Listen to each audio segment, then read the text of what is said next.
el origen del universo y hacia dónde nos dirigimos. Desde la época de la gran filosofía de la época de oro de los filósofos, 165 años antes de Cristo, Platón, Demóstenes, Sócrates, trataron de buscar por siempre qué es el hombre. Y la filosofía es la búsqueda de la verdad. ¿Qué es el hombre? ¿Quiénes somos realmente nosotros? ¿Somos animales? ¿Realmente somos el producto de una selección natural y el producto de una evolución, como postuló en su libro Carlos Darwin en el libro de las especies?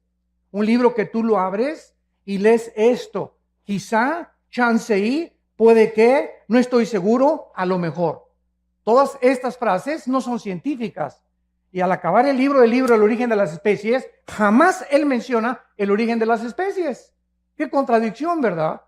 Si yo digo voy a hacer un libro, El origen de los leones, y acabo diciendo que yo tampoco sé dónde vienen los leones, por favor, por el amor de Dios, no le pongas el origen de los leones.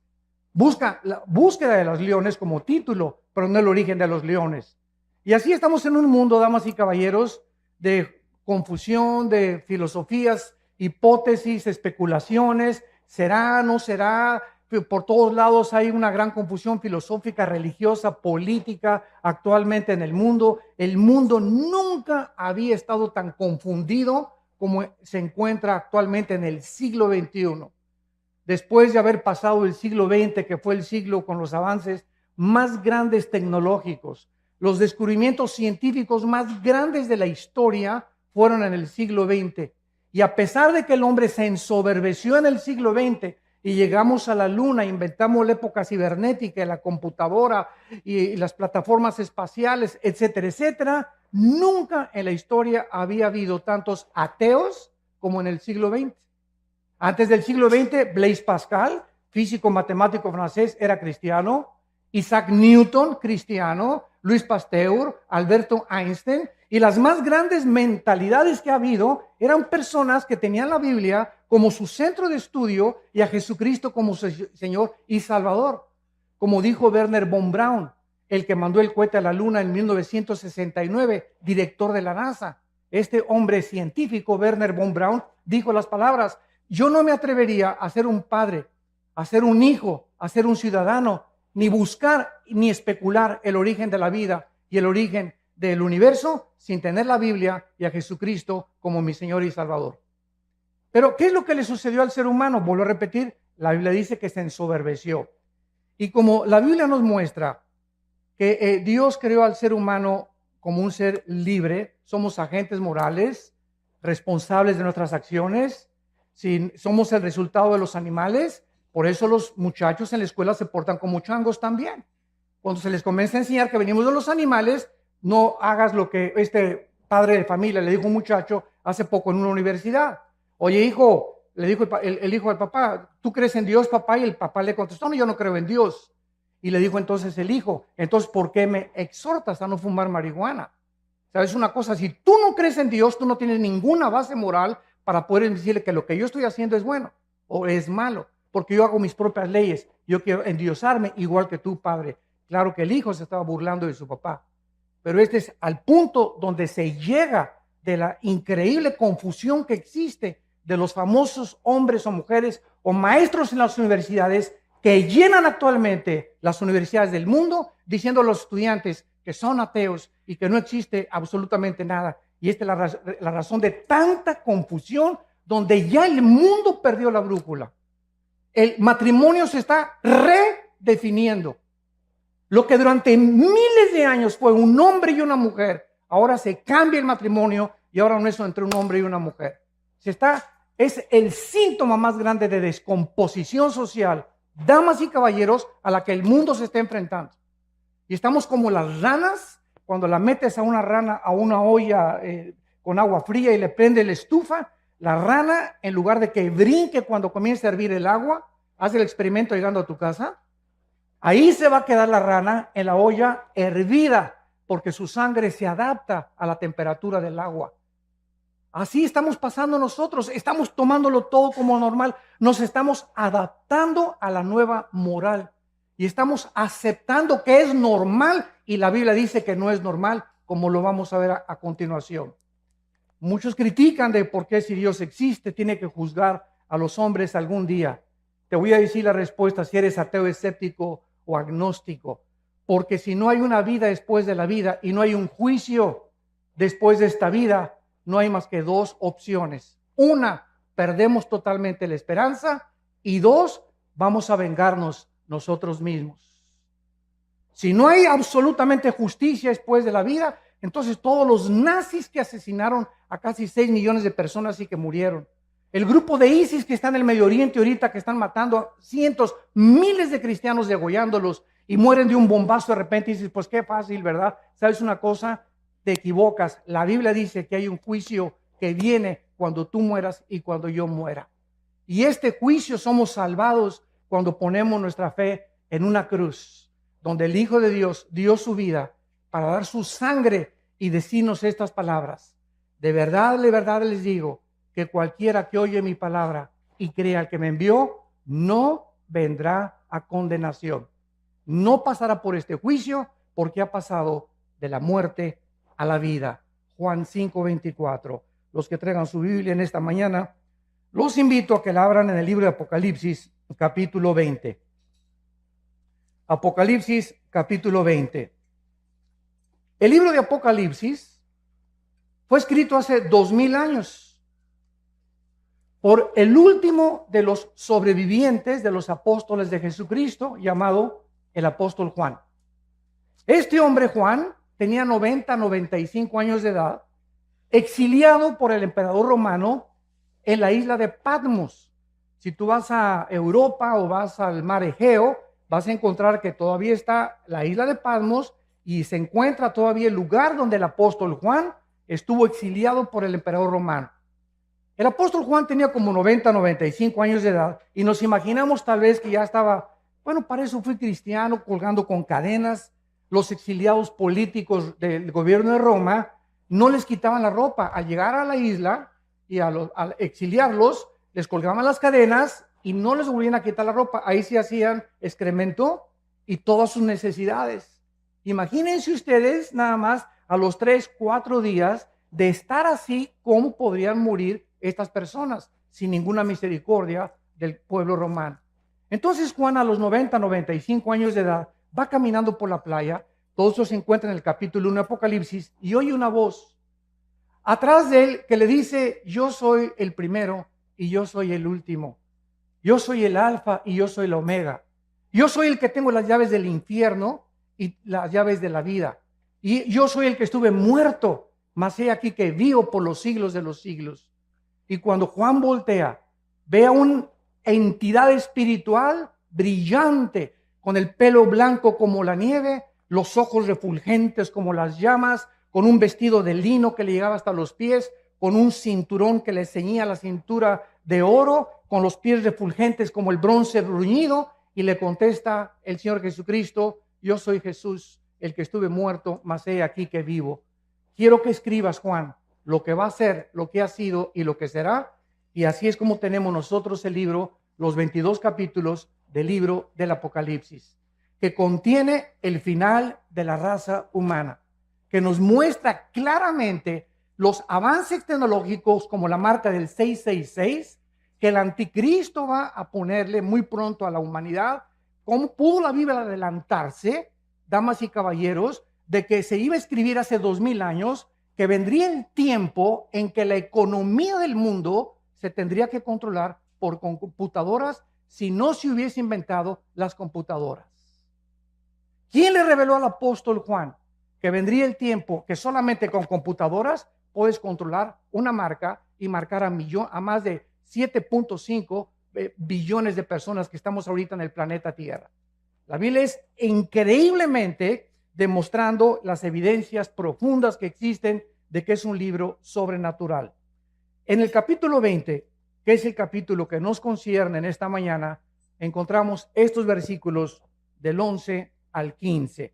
Y dice así: y vi un gran trono blanco y al que estaba sentado en él, de delante del cual huyeron la tierra y el cielo, y ningún lugar se encontró para ellos. Y vi a los muertos, grandes y pequeños, delante de Dios. Y los libros fueron abiertos. Otro libro fue abierto, el cual es el libro de la vida. Y fueron juzgados los muertos por las cosas que estaban escritas en los libros según sus obras. Y el mar entregó los muertos que había en él. La muerte y el Hades entregaron los muertos que había en ellos y fueron juzgados cada uno según sus obras. Y la muerte y el Hades fueron lanzados al lago de fuego. Esta es la muerte segunda, y el que no se halló inscrito en el libro de la vida fue lanzado al lago de fuego. Vemos nosotros que por causa de que no fuimos el resultado de una evolución, ni venimos de los animales, la Biblia nos muestra que somos criaturas racionales, agentes morales, responsables de todas las decisiones, pensamientos y palabras que hayamos hecho mientras estábamos vivos. Y por esta razón, por ser agentes morales libres, Dios nos tiene que juzgar. Porque si no hubiera un juicio y Dios no fuera el legislador de la moral, sería un monstruo de Dios. Muchas personas dicen, ¿cómo es posible que Dios haya creado el universo? Y si Dios es Dios, las clásicas preguntas de los ateos. ¿Por qué hay maldad? ¿Por qué si Dios tiene el poder de destruir al diablo, no lo destruye una vez? Y te contesto porque acabaría primero contigo. Entonces, ¿por qué estas preguntas? Simplemente porque no conocen las respuestas que están en la Biblia. Y quieren estas personas abarcar la mente de un ser completamente incomprensible, que sus pensamientos no son nuestros pensamientos, ni los caminos de Dios, ni la forma como Él actúa como tú y como yo, que tenemos cerebros de caracol, comparados con la grandiosidad, la majestuosidad y el poder infinito de Dios. Y nos ponemos con la soberbia de creer y pedirle cuentas a Dios. Y por esto y por aquello, y por esto y por aquello, que es la base del ateísmo y de la filosofía del ateísmo. ¿Por qué esto y el otro? Porque su mente no comprende estas cosas. En su bitácora concluyen, ¿verdad? Pues como yo no entiendo por qué está pasando, y si yo fuera Dios, hago un lado a Dios y descarto a Dios de mi vida. Porque intelectualmente no puedo aceptar un Dios con estas condiciones. ¿Qué cosa más terrible? Y quiero decirles que antes de que yo fuera cristiano era ateo. Yo profesé el ateísmo durante 7 años. Y formé parte del Partido Comunista Mexicano. Y comprendí la teoría de Hegel, la dialéctica materialista. Y mi héroe era Nikolai Lenin desde la Revolución Rusa Bolchevique en 1917. El Che Guevara tenía un inmenso póster arriba de mi cama del Che Guevara, etcétera, etcétera. Porque como todos los jóvenes idealistas, buscamos siempre identificarnos con algo. Yo quería entregarle mi vida a alguna cosa que valiera la pena, una revolución armada. Vamos a cambiar esto, vamos a un gobierno utópico, es lo que estaba buscando, porque no hay ningún sistema de gobierno, llámese socialismo, comunismo, democracia, que es el mejorcito de los gobiernos, pero tampoco es perfecto. No existe un gobierno porque el ser humano, dice la Biblia, somos seres imperfectos. Entonces luchamos contra algo que queremos cambiar porque traemos la eternidad en el corazón. Buscamos la justicia todos, buscamos la verdad, buscamos algo con que identificarnos que valga la pena. Estamos hartos de tanta hipocresía, de tantas cosas en el mundo. ¿Por qué? Porque fuimos hechos a la imagen y semejanza de Dios. Jamás he visto un grupo de conejos preocupados, ni de changos tampoco buscando el universo, de dónde vengo, quién soy, a dónde me dirijo. ¿Por qué? Porque estas son características únicas, peculiares, que Dios derramó en el ser humano. Vemos en primer lugar que el apóstol Juan dice lo siguiente: vi un gran trono blanco y al que estaba sentado en él. Dice la Biblia que hay un trono. Un trono es un símbolo de autoridad y de gobierno. Hay un ser en el universo, en algún lugar en el universo, donde Él está gobernando el universo con el poder de su palabra. Y este Dios que está sentado ahí en su trono, dice Juan que Él lo vio, porque Juan fue sacado de espiritualmente su espíritu. La Biblia dice que somos espíritu, que tenemos un alma y que vivimos dentro de un cuerpo. No hay ningún libro que te pueda decir de qué está formado el ser humano. Freud quiso penetrar en la mente subconsciente creyendo que el ser humano, en la psique se encontraba su problema, y trató de hipnotizar a los pacientes enfermos con histeria y con paranoias y con esquizofrenias, etcétera, etcétera, y tratar de inconscientemente traerlos al consciente para que su subconsciente fuera sanado. Sin embargo, Freud se enfrenta solamente a la mente. Ese fue su grande fracaso. El problema del ser humano es mucho más profundo que la psique, que la mente. Y la Biblia nos dice, el problema del ser humano es espiritual. El hombre es espíritu, tú eres espíritu y yo soy espíritu. Tenemos un alma, el alma es la mente, las emociones, los sentimientos y la voluntad. Y vivimos dentro de un envase, este cuerpo que todos los días se deteriora y perdimos millones de células cada día y que cada vez envejecemos. Es un cuerpo completamente que va a desaparecer y nos van a enterrar en la tumba o que te cremen, no importa cómo acabemos en la panza de un tiburón o un temblor, no importa cómo el cuerpo muera. Jesucristo dijo, yo soy la resurrección y la vida. Y quiero decirte que no importa a la edad que mueras, ni cómo mueras, te voy a volver a levantar, como levanté a Lázaro cuando le dije, Lázaro, que tenía 3 días descompuesto su cuerpo, donde las neuronas del cerebro estaban completamente ya destrozadas, donde la sangre ya no estaba circulando, estaba ya casi coagulándose. El espíritu entra dentro de Lázaro y sale de la tumba para demostrarnos que solo Cristo, no Buda, ni Mahatma Gandhi, ni el gurú Maharishi Kachi Marakakachi, ni el Dalai Lama, que el Dalai Lama le dijo en 1992 al Papa Juan Pablo II que él era Dios. Me acuerdo que yo mandé un correo a la embajada china y le dije al Dalai Lama, si usted es Dios, díganos cuándo va a resucitar. Anúncienos, si usted es Dios, tiene el pulso de la vida. Y solo hay un nombre que anunció con anticipación, el Hijo del Hombre será entregado en manos de pecadores y resucitará a los 3 días. Y así fue, cuando Él resucita, era el sello de Dios de que Él era el Hijo en el cual Dios tenía su complacencia. Y la Biblia dice, a Él oíd. Y desde ese momento, cuando yo supe eso, me di cuenta que era la única persona que valía la pena oír y que dijo, yo soy el camino, la verdad y la vida. Había estudiado yo a Buda, a Mahatma Gandhi, al Dalai Lama, a Confucio, a Zoroastro, a los gurús, etcétera, etcétera. Había estudiado todos los líderes filósofos y religiosos que ustedes ponen a enunciar y comparé todos los libros, el Tripitaka de Buda, el Zoroastro, los Vedas de los persas, el Corán de los musulmanes, todos los libros sagrados los comparé con la Biblia y a todos los líderes sagrados los comparé con Jesucristo y ni siquiera pude atreverme a decir que había alguna comparación. Ningún libro sagrado contiene la información de la Biblia, ninguno de los líderes que han existido en el mundo ni siquiera se puede atrever a compararse con la vida inmaculada, preciosa, maravillosa, celestial del Hijo de Dios, Jesucristo. Este juez, dice la Biblia en el libro de Hechos, capítulo 10, que será Jesucristo. La Biblia lo anunció con muchos años de anticipación con estas palabras. Cómo Dios ungió con el Espíritu Santo y con poder a Jesús de Nazaret. Y como éste anduvo haciendo bienes y sanando a todos los oprimidos por el diablo, porque Dios estaba con él. Y nos mandó que predicáramos al pueblo y testificáramos que Él es el que Dios ha puesto por juez de vivos y de muertos. De este dan testimonio todos los profetas, que todos los que en Él creen reciban perdón de pecados por su nombre. Este hombre que vio Juan en el trono era Jesucristo.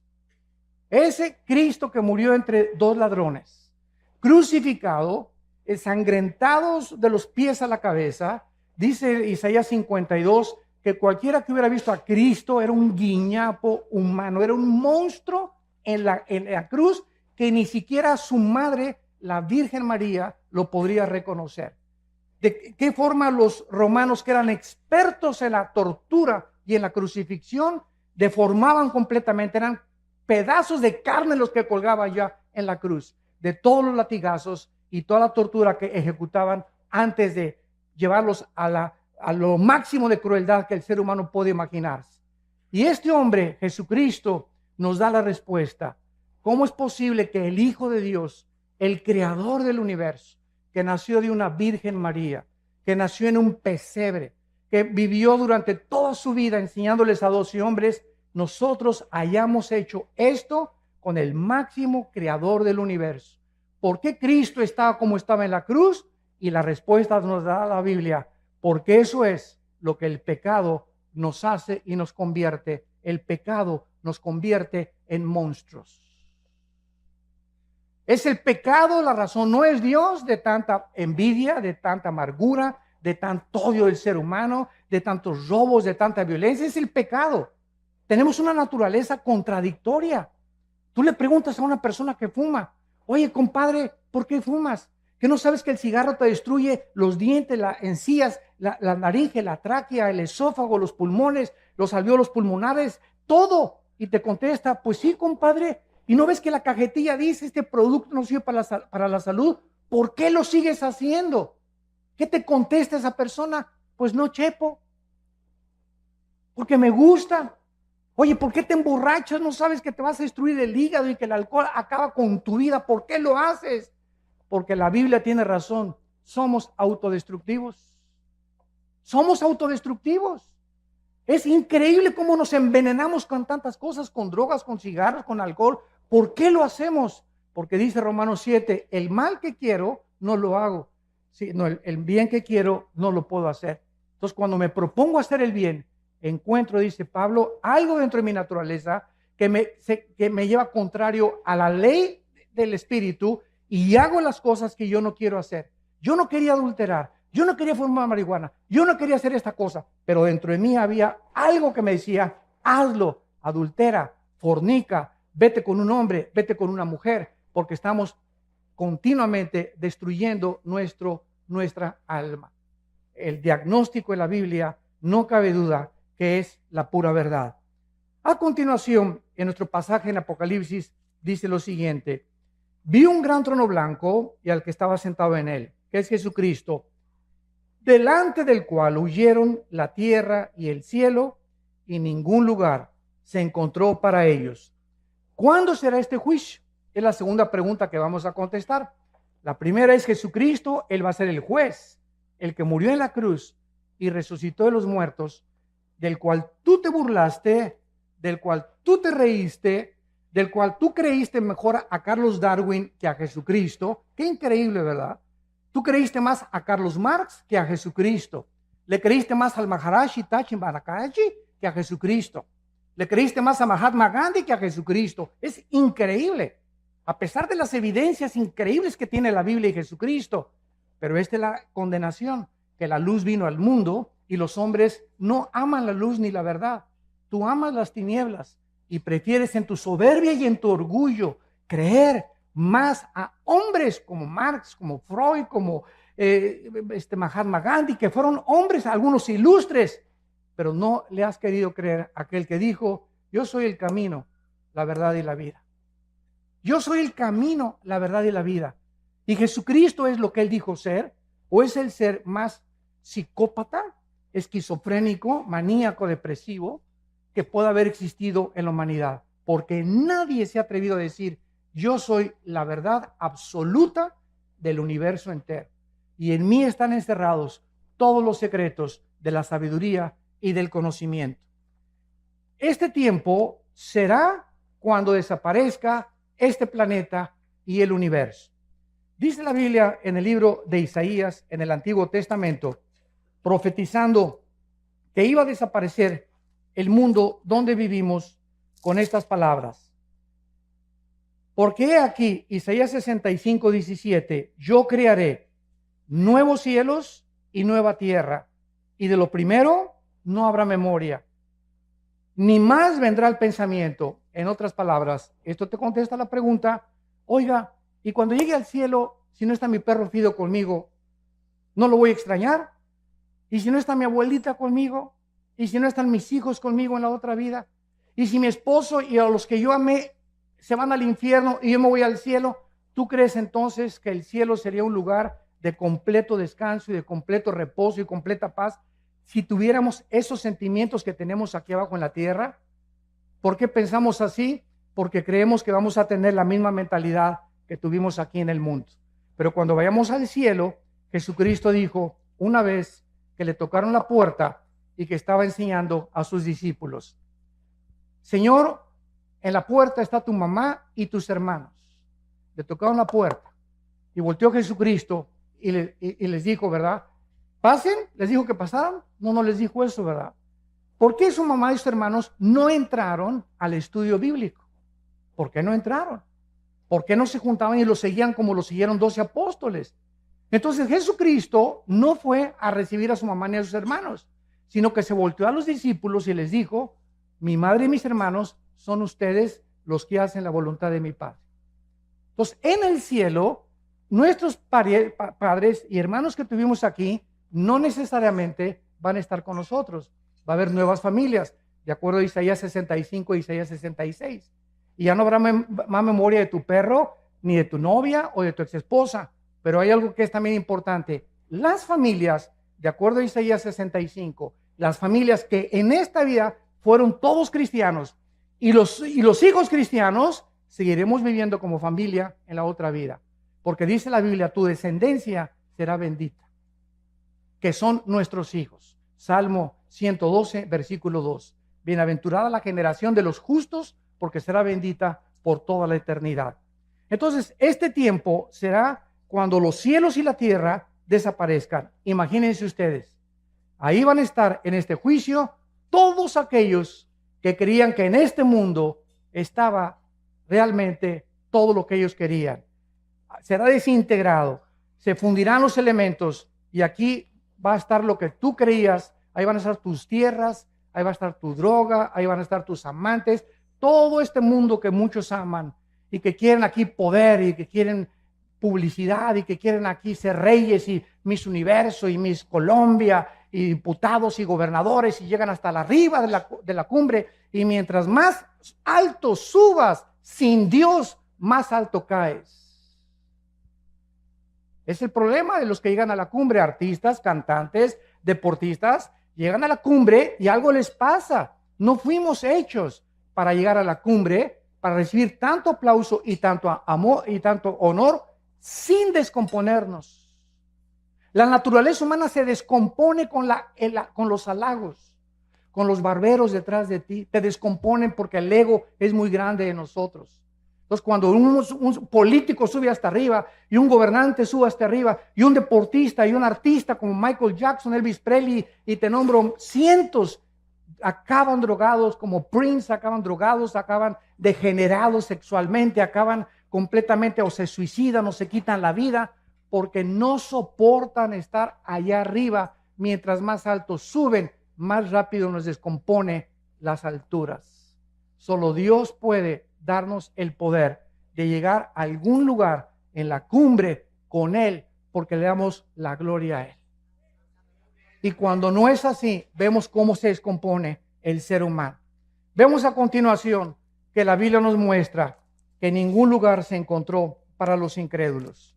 Estas personas van a ver en este juicio donde vivieron. Van a ver así el mundo que va a desaparecer, donde tenían su esperanza, el mundo donde se divirtieron y se burlaron de Dios, el mundo que creyeron que significaba todo para ellos. De repente, así como una burbuja de jabón, será completamente deshecho. Dice Marcos 8:34 que Jesucristo le dijo a la gente, todo el que quiera salvar su vida la va a perder, y el que pierda su vida por causa de mí y del evangelio la salvará. Porque ¿qué aprovechará el hombre si ganara el mundo y perdiere su alma? ¿De qué te sirve haber llegado a Miss Guerrero, gobernador de Guerrero, senador, diputado, presidente de la República? Dime lo que tú quieras. O haber tenido los millones que tú quieres, que crees que en el dinero se encuentra la felicidad. ¿De qué te sirve la intelectualidad o el conocimiento al que has llegado, sabiendo que mientras más sabes, menos sabes? Y más nos falta por conocer. Nada nos puede satisfacer en esta vida. Todo es vanidad de vanidades. Todo es vacío sin Dios. Nada tiene ningún propósito sin Dios, porque fuimos creados para Él. Fuimos creados para tener comunión con Él, damas y caballeros. Entendámoslo. Cualquier otra cosa siempre te dejará vacía tu alma. Vas a llegar donde tú creíste que querías llegar. Y después de eso te das cuenta que sigues vacío. Como dijo un expresidente de México, a los 65 años de edad, un año antes de morir. Como lo acaba de decir uno de los millonarios más grandes de México, que murió su esposa. Soy el hombre más vacío, más triste y no necesito nada de lo que tengo porque siento que algo me dice en mi vida que necesito a Dios. Y unos llegan a los 70 años a Dios, otros a los 80, gracias a Dios, pero ¿por qué tienes que llegar a esa edad sin darte cuenta que fuimos creados para encontrar a Dios? Para que Él nos ayude a ser hombres, mujeres, para que nos ayude en nuestro matrimonio, para que sepamos cómo educar a nuestros hijos, cómo administrar nuestros negocios, cómo vivir en la vida, a qué darle prioridad en la vida, si es a mi esposa o a mis hijos o a mi trabajo. Y cuando buscamos a Dios, primero y sobre todas las cosas, todas las demás cosas nos son añadidas. Vemos en segundo lugar, que dice Apocalipsis 20, versículo 12, y vi a los muertos, grandes y pequeños, delante, de pie ante Dios. Aquí no está hablando de los altos y los chaparritos. Cuando dice los grandes y los pequeños, está hablando que en este juicio estarán los grandes, o sea, los gobernantes, todos los presidentes que han existido en la historia, todos los dictadores que han existido en la historia, Hussein, Benito Mussolini, José Stalin, Hitler, etcétera, etcétera. Todos estos grandes hombres gobernantes, reyes, magnates, millonarios, que abusaron de su autoridad, que abusaron del pueblo, que explotaron a las naciones y a los pueblos, que fueron déspotas y tiranos, serán juzgados, dice la Biblia. Así que no tenemos por qué perder la esperanza ni por qué tomar venganza. Dios ha establecido un día en el que ha de juzgar a los vivos y a los muertos. Pero también dice a los pequeños. ¿Quiénes son estos? Los esclavos, sirvientes, trabajadores, campesinos e indígenas también. Los más exaltados y también los que están hasta abajo. Nadie se le va a escapar al juicio de Dios. Ahora, ¿sobre qué base va a juzgar Dios tu vida y mi vida? Dice el versículo 12, y fueron abiertos los libros. Y el libro de la vida, y fueron juzgados los muertos por las cosas que estaban escritas en los libros según sus obras. La Biblia dice que cuando una persona nace en este mundo, desde Adán y Eva, todos los nombres de todas las personas, desde Adán y Eva, están escritos en un libro. Hay el libro de la vida y el libro de la vida del Cordero. Son dos completamente diferentes. Y el otro libro, que es el de los registros que vamos a ver. En el libro de la vida están escritos todos los seres humanos. Todos los que rechazaron a Cristo serán borrados del libro de la vida. Todos los que en el libro de la vida han recibido a Cristo son pasados al libro de la vida del Cordero. Veamos esta verdad en Apocalipsis capítulo 13. Y dice así, en Apocalipsis capítulo 13, hablando acerca del anticristo y de todas las personas que él va a perseguir, dice el versículo 8, y lo adoraron, o sea, el anticristo, todos los moradores de la tierra, cuyos nombres no estaban escritos en el libro de la vida del Cordero, que fue inmolado desde el principio del mundo. Estuvieron escritos en el libro de la vida de Dios, del Padre, pero no en el libro de la vida del Cordero. Tú eres inscrito en el libro de la vida del Cordero cuando recibes a Cristo como tu Señor y como tu Salvador. Ahora, cuando alguna persona va a ser juzgada, vemos nosotros que vamos a ser juzgados, dice aquí, por las obras. Y estos libros, si lo notas bien, dice así: si alguno tiene oído, oiga, porque estas personas serán juzgadas por las cosas escritas según sus obras. En otras palabras, no todos los seres humanos tendrán el mismo castigo. Esto lo podemos ver en un ejemplo que Cristo hizo en Mateo capítulo 11, hablando de dos ciudades. Cristo dijo en Mateo 11, 21 al 24, ay de ti Corazín y de ti Betsaida, porque si en Tiro y en Sidón se hubieran hecho los milagros que han sido hechos en vosotras, tiempo ha que se hubieran arrepentido en silicio y ceniza. Por tanto les digo que en el día del juicio, del cual estamos hablando, será más tolerable el castigo para Sidón y para Tiro y Sidón, que para ustedes. En otras palabras, La Biblia dice que las personas, aquí está otra respuesta, que nunca oyeron hablar de Cristo.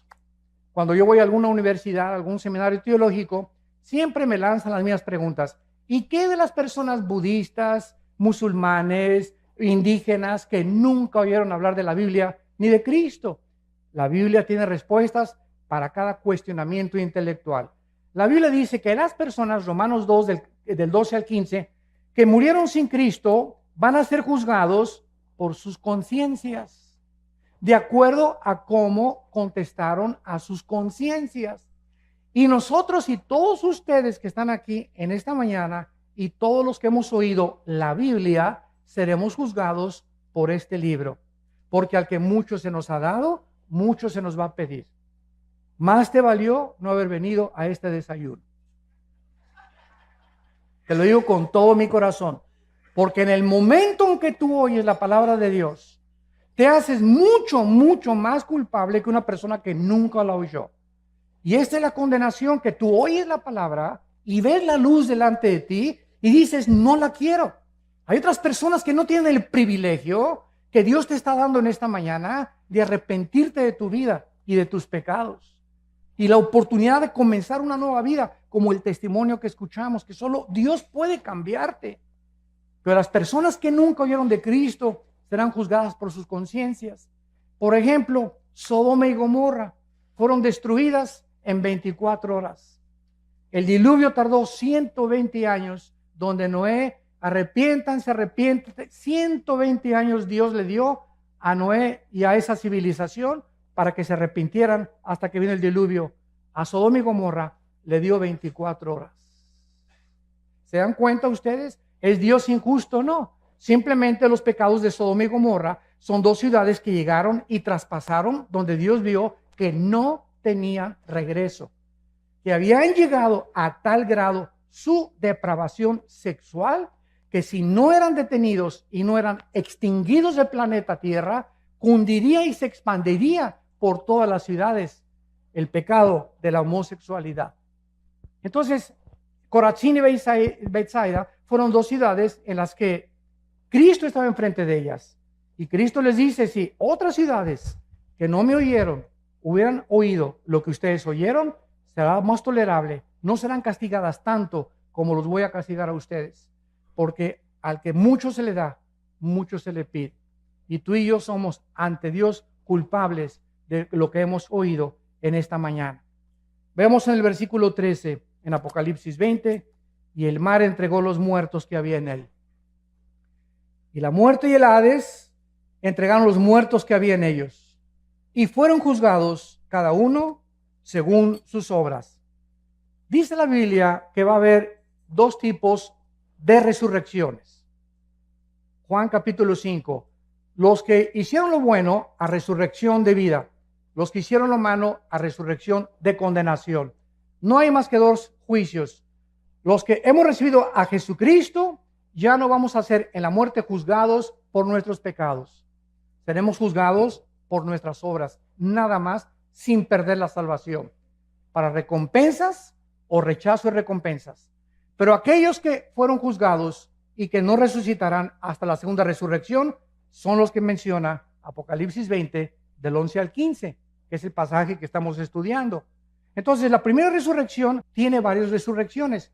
Primero fue Cristo, después los que estaban con él, que son las primicias, después viene el arrebatamiento de la iglesia, vamos a hablar mañana del arrebatamiento de la iglesia, después viene el arrebatamiento de los 144,000, la resurrección de los dos testigos, la resurrección de los mártires de la gran tribulación, y después la resurrección al final del milenio de los que entraron con cuerpos no glorificados y que van a resucitar antes de los cielos y la nueva tierra. Entonces, toda esta resurrección de los justos se llama la primera resurrección. Y la segunda resurrección, dice el versículo 14, y la muerte y el Hades fueron lanzados al lago de fuego. Esta es la muerte segunda. Damas y caballeros, la Biblia no considera la palabra muerte cesar de existir. La muerte en la Biblia significa separación. Entonces, cuando dice la Biblia que la muerte segunda vendrá a ellos, es porque tú vas a morir físicamente y yo también una vez. Y después de que tú mueras físicamente, vas a morir otra vez si eres lanzado al infierno. Tuviste 2 muertes y un solo nacimiento. El cristiano tiene 2 nacimientos, nací de mi mamá y nací del Espíritu Santo. Y moriremos una sola vez, físicamente, porque al morir nos están esperando los ángeles para llevarnos a la presencia de Dios. Y no porque seamos buenos ni mejores que los demás, simplemente por haber creído en el nombre del Hijo de Dios. Y cuando lleguemos al cielo nos vamos a quitar las coronas, dice Apocalipsis 4, y se las vamos a dar a Cristo y le vamos a decir: Padre, no merezco ni la corona, porque por tu gracia y por tu misericordia nosotros somos lo que fuimos mientras estábamos en este planeta. Y saldrán del mar, dice la Biblia, todos los que murieron en los océanos Atlántico y Pacífico, el mar Mediterráneo, el mar Egeo, el Golfo Pérsico, los mares Rojos y Muerto, todos los que murieron en avionazos, hundimientos de barcos o que se los comieron los tiburones, van a salir del mar. Y los demás saldrán del centro de la tierra, y dice: y la muerte y el Hades fueron resucitados y entregados a ellos y juzgados por sus obras. ¿Qué es el Hades? El Hades es una prisión en el centro de la tierra, donde si tú mueres sin Cristo, inmediatamente en segundos desciendes al centro de la tierra. Es como una prisión temporal, donde estás esperando hasta después del milenio o del reino milenial de Jesucristo. Vas a ser resucitado para presentarte a este juicio y juzgado por tus obras. El Hades es una prisión en el centro de la tierra, donde están únicamente los espíritus de los seres humanos desde Adán hasta nuestros días que rechazaron a Dios. El infierno es el lugar donde van a ser lanzados. Y cuando nosotros estudiamos la Biblia, nos damos cuenta que esta profundidad o esta prisión que se encuentra en el centro de la tierra, van a salir todos los que están ahí para ser presentados delante de Dios, los grandes y los pequeños. Y ahí estarán los dictadores, los reyes, junto con los indígenas, los esclavos y todos aquellos seres humanos que nunca les importó nada seguir a Jesucristo. Saldrán del mar, saldrán del Hades y serán castigados según sus obras.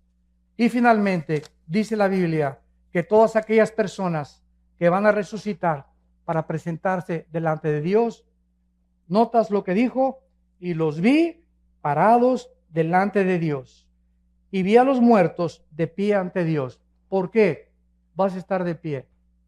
Porque en el día del juicio ya no hay oportunidad para que te arrepientas. Ya nadie va a caer de rodillas: Señor Jesucito, perdóname por el amor de Dios, y sacar tu estampita de Santa Deo, ¿verdad, Señor? Pero nada, se acabó ya, ni agua bendita, ni escapulario, ni gritos, ni Ave María, ni santos. No va a haber nada absolutamente en ese momento. Estás dispuesto ya para ser lanzado, y no es un momento de arrepentirse. Simplemente Dios va a demostrar en este juicio, escuchen esto, que Él es lo suficientemente justo para decirte: yo no te quise lanzar al infierno. Como me dijo una señora hace mucho tiempo: ay, señor Alducin, fíjese que pues yo creo que Dios es peace and love, y todos algún día nos vamos a ir al cielo. Dios no manda a nadie al infierno. Dije: doña Chola, amén, amén y amén. Dios no manda a nadie al infierno, ellos se van solitos. Porque de tal manera amó Dios al mundo que ha dado su Hijo unigénito, para que cualquiera de ustedes que en esta mañana crea en Él no se pierda, mas tenga la vida eterna. En esta vida tú estás escogiendo. Al decirle no a Dios, tú estás determinando. Eres un ser moral libre. Dios nos amó de tal manera que dio su vida en una cruz por nosotros. Pero si tú te vas al infierno, Él no te va a lanzar al infierno. No habrá una sola persona en el infierno que antes no haya sido amada por Dios. Así que es el lugar donde tú estarás más a gusto.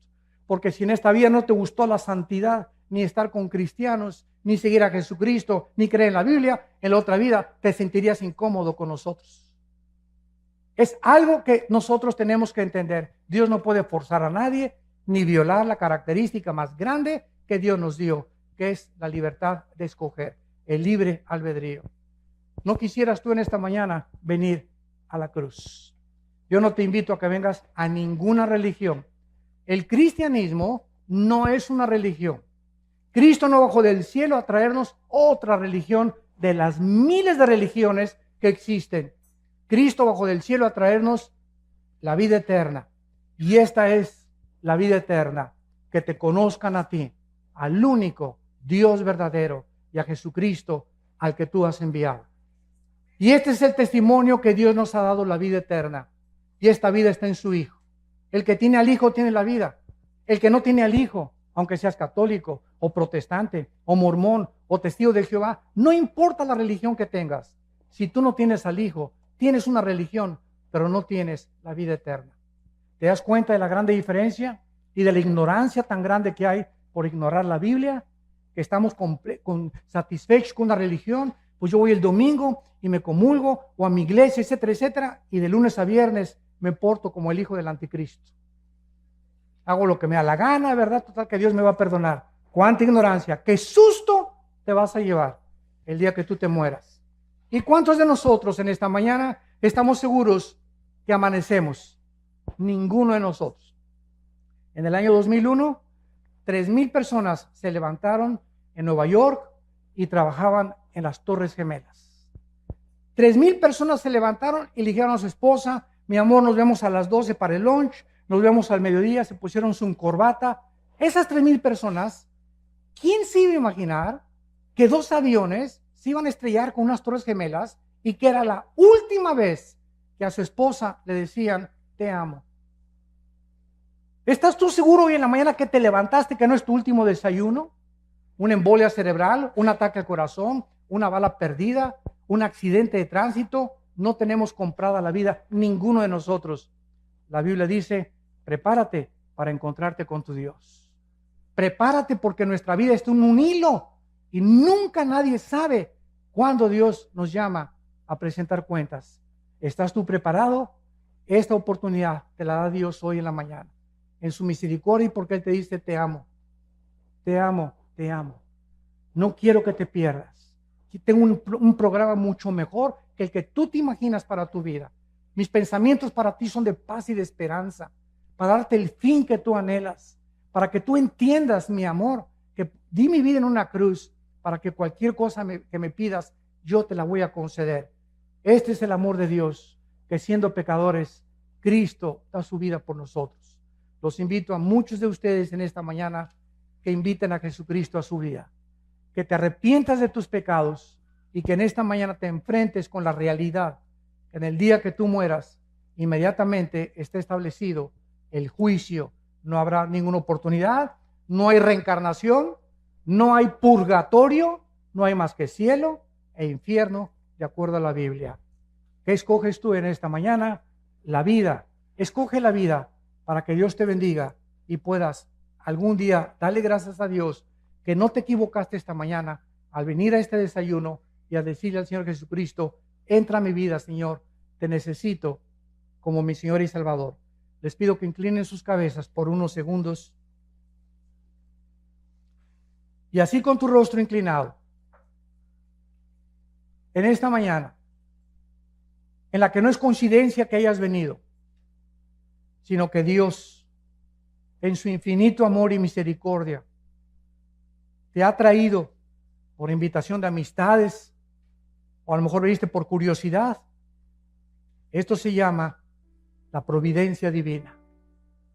Que Dios te ama y te está llamando. Y tal vez muchos de ustedes en este momento ha sido la última vez que Dios le está llamando. Si oyes su voz, no te endurezcas. Hoy es el día aceptable. Hoy es el día de tu salvación. Ven a la cruz. Abraza la cruz, donde tus pecados y mis pecados fueron puestos en el Hijo de Dios, para que con su sangre pudiéramos nosotros ser lavados, purificados y santificados, gracias a lo que Él hizo en nuestro lugar, en esa cruz. ¿Qué tengo que hacer?, me preguntarás, para que en este momento yo pueda arreglar mi condición delante de Dios.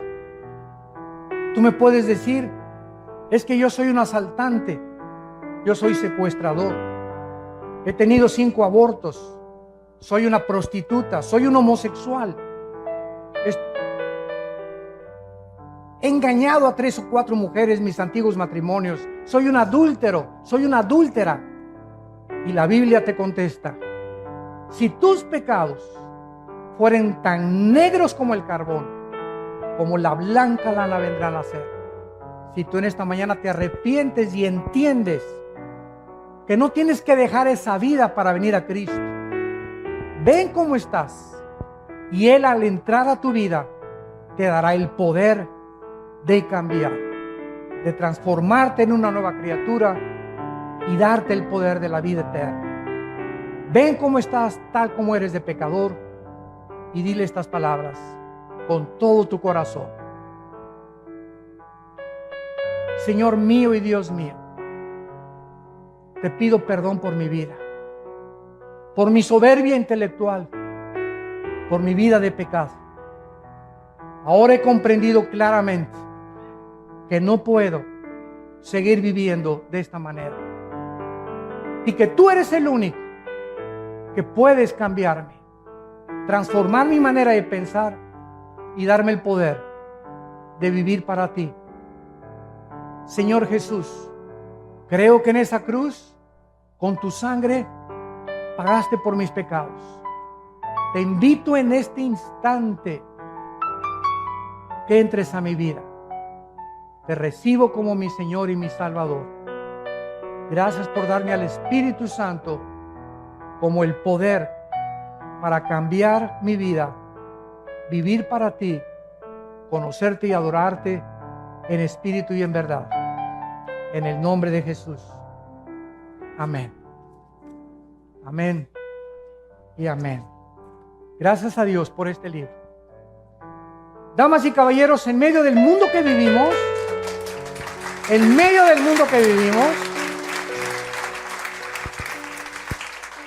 es la única luz. Tantas filosofías y tantos rollos y tantas cosas, es la única luz que hay en la Biblia. El libro más antiguo que Dios nos dejó, el manual de la vida. Y aquí lo tenemos. No tenemos por qué vivir confundidos, ni ansiosos, ni estresados, ni preocupados, ni atemorizados por el futuro. ¿Y si se muere mi esposo, qué voy a hacer? ¿Y si se mueren mis hijos? ¿Y si se va esto? ¿Y si aquello pasa? Tenemos a Dios con nosotros. Y nunca nos dejará y nunca nos abandonará. Y ha prometido estar con nosotros hasta el fin del mundo. ¿Por qué vivimos entonces como vivimos? Porque no le creemos. Y en esta mañana todos ustedes que han hecho esta oración por primera vez, nos gustaría conocerlos, bendecirlos. Y les pido, si tú hiciste esta oración en esta mañana, ahí desde tu lugar, ponte de pie. Párense los que hicieron esta oración por primera vez. Mira cuánta gente, que Dios los bendiga. Gracias, que Dios los bendiga, que Dios los bendiga. Gracias a Dios. Gracias, Señor. Gracias, Padre. Gracias, Señor. Gracias, Señor. Gracias, Padre. Gracias, muchísima gente. Más de la mitad de los asistentes han venido a la cruz. Gracias a Dios. Se pueden sentar.